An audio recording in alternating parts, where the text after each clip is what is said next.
नमस्कार गाइज, मैं प्रिंस कुमार आपको स्काईलाइट एजुकेशन यूट्यूब चैनल पे बहुत बहुत स्वागत करता हूँ। हम आपके साथ भारतीय संविधान के टॉपिक लिए हैं, मौलिक अधिकार उसके बारे में बात कर रहे हैं। और आज हम आपके साथ दूसरे मौलिक अधिकार को लेकर के चर्चा करेंगे। आज हमारा टॉपिक होगा स्वतंत्रता का अधिकार, राइट टू फ्रीडम। जैसे कि मैंने पहले भी आपको बताया है कि राइट टू फ्रीडम का जो आर्टिकल्स हैं, जो अनुच्छेद है, वह है 19 से लेकर 22 तक है। 19 से लेकर 22 तक आर्टिकल्स है जो राइट टू फ्रीडम को समर्पित है। राइट टू फ्रीडम लिखा गया है आर्टिकल 19 से 22 तक। और आज हम इन सभी आर्टिकल्स के एक एक करके आपसे बात करेंगे। तो देखिए, जो मूल संविधान था उसमें स्वतंत्रता का अधिकार, राइट टू फ्रीडम 7 थे। लेकिन अभी जो वर्तमान में जो संविधान है उसमें स्वतंत्रता का जो अधिकार है वह मात्र 6 अधिकार है। संपत्ति का अधिकार 44वां संविधान संशोधन के द्वारा हटा दिया गया, जो कि अब कानूनी अधिकार रह गया है। तो चलते हैं, देखिए अनुच्छेद 19 को लेते हैं। अनुच्छेद 19 जो है उसमें कई पार्ट्स कर दिया गया है। जैसे अनुच्छेद 19 का ए बी सी डी करके बताया गया है। तो इस तरह से देखिए, 19 का ए में कहता है बोलने की स्वतंत्रता। किसी व्यक्ति को बोलने का जो स्वतंत्रता है वह संविधान के अनुच्छेद 19 में दिया गया है। प्रेस की स्वतंत्रता, बोलने की स्वतंत्रता और प्रेस की जो स्वतंत्रता है भारतीय संविधान के अनुच्छेद 19 के क में बताया गया है। और आपको बता दें कि प्रेस को भारतीय लोकतंत्र का चौथा स्तंभ कहते हैं। लोकतंत्र का चौथा स्तंभ कौन होता है? तो वह प्रेस होता है। उसके बाद है 19 के बी में है शांतिपूर्वक बिना हथियार के एकत्रित होने और सभा करने की स्वतंत्रता।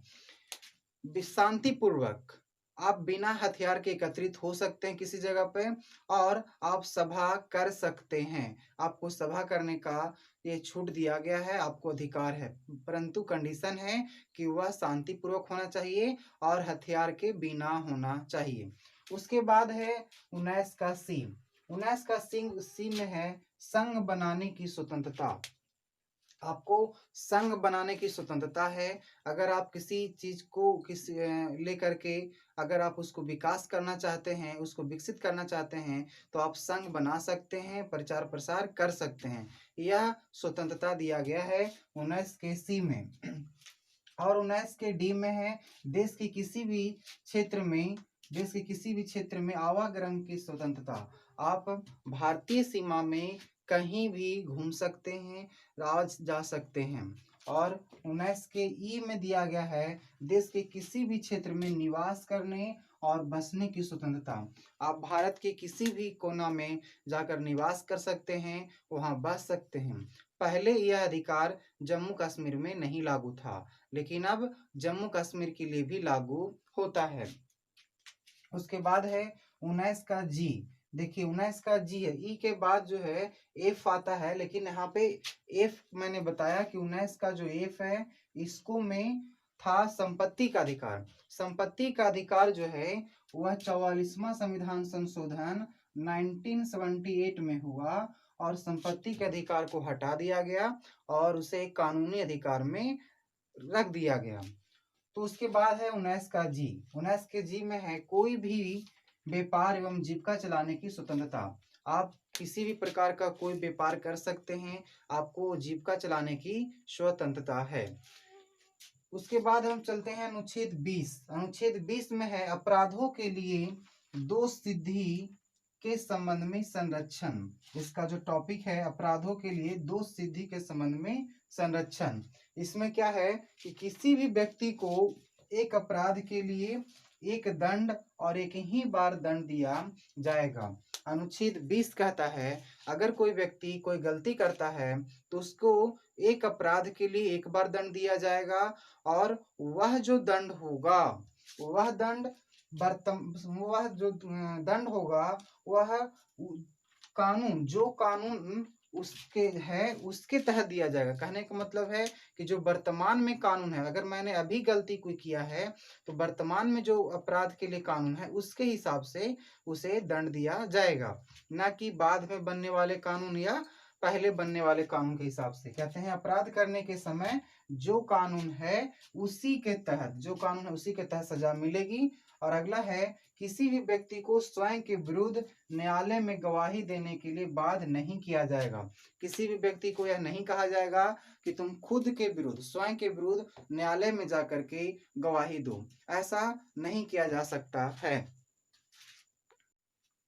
अब हम लोग अनुच्छेद 21 के बारे में बात करेंगे। अनुच्छेद 21 का जो विषय है वह है प्राण एवं दैहिक स्वतंत्रता का अधिकार। प्राण एवं दैहिक स्वतंत्रता का अधिकार, यह जो है विषय है अनुच्छेद 21 का। इसमें क्या होता है, किसी भी व्यक्ति को विधि द्वारा स्थापित प्रक्रिया के अतिरिक्त उसके जीवन और व्यक्तित्व स्वतंत्रता से वंचित नहीं किया जा सकता है। आपको बता दें कि जब नेशनल इमरजेंसी भी लगता है उस समय अनुच्छेद 21 जो है बचा रहता है। उस समय प्राण एवं दैहिक स्वतंत्रता का अधिकार बचा हुआ रहता है। हर व्यक्ति को अपने प्राण, अपने शरीर को रक्षा करने का मौलिक अधिकार दिया गया है। उसके बाद है अनुच्छेद क 21 के क में क्या कहा गया है, वह है कि 6 से 14 वर्ष के बच्चे को निःशुल्क और अनिवार्य शिक्षा दिया जाएगा।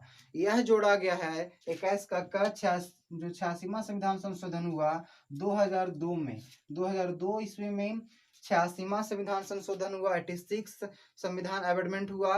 और उसमें जो है जोड़ा गया कि 6 से लेकर के 14 वर्ष तक के जो बच्चे हैं उन्हें निःशुल्क और अनिवार्य शिक्षा दिया जाएगा। उसके बाद है अनुच्छेद 22। अनुच्छेद 22 है कुछ दशाओं में गिरफ्तारी और निरोधन में संरक्षण। यह जो अनुच्छेद है वह गिरफ्तार व्यक्ति को समर्पित है। मतलब यह जो है गिरफ्तार व्यक्ति से संबंधित है। उसमें यह क्या क्या बताया गया है, जो व्यक्ति गिरफ्तार हुआ, यदि किसी भी व्यक्ति को मनमाने ढंग से हिरासत में लिया जाता है, अगर कोई व्यक्ति को पुलिस मनमाने ढंग से हिरासत में ले लेती है तो उस व्यक्ति के पास 3 प्रकार का अधिकार होता है। मतलब पुलिस आपको मनमाने ढंग से अरेस्ट नहीं कर सकती है। अगर वो ऐसा करती है तो आपके पास आर्टिकल 22 है और उसके हिसाब से आप उससे सवाल पूछ सकते हैं। 3 तरह का सवाल पूछने का अधिकार है, 3 अधिकार है। वह पहला है हिरासत में लेने का कारण बताना होगा। पुलिस अगर आपको हिरासत में लेती है तो क्यों लेती है इसका भी कारण आपको उसको से पूछना होगा और वो आपको कारण बताएगा। उसके बाद है 24 घंटा के अंदर उसे दंडाधिकारी के समक्ष पेश करना होगा। जो भी गिरफ्तार व्यक्ति होगा उसको पुलिस को 24 घंटा के अंदर दंडाधिकारी के पास पेश करना होता है। और इस 24 घंटे में आपको बता दें कि जो आने जाने का समय होता है उसे छोड़ करके, जो आने जाने के समय को छोड़ करके बाकी 24 घंटे के अंदर उसे दंडाधिकारी के पास पेश करना होता है। और तीसरा उसे होता है कि उसे अपने मनपसंद वकील से सलाह लेने का अधिकार होगा। गिरफ्तार व्यक्ति को अपने पसंद के वकील रखने का अधिकार है, उससे सलाह ले सकता है। तो गाइज, मैं आपके साथ बात किया स्वतंत्रता के अधिकार के बारे में। अब हम लोग नए टॉपिक, जो नए मौलिक अधिकार होगा उसके बारे में भी बात करेंगे।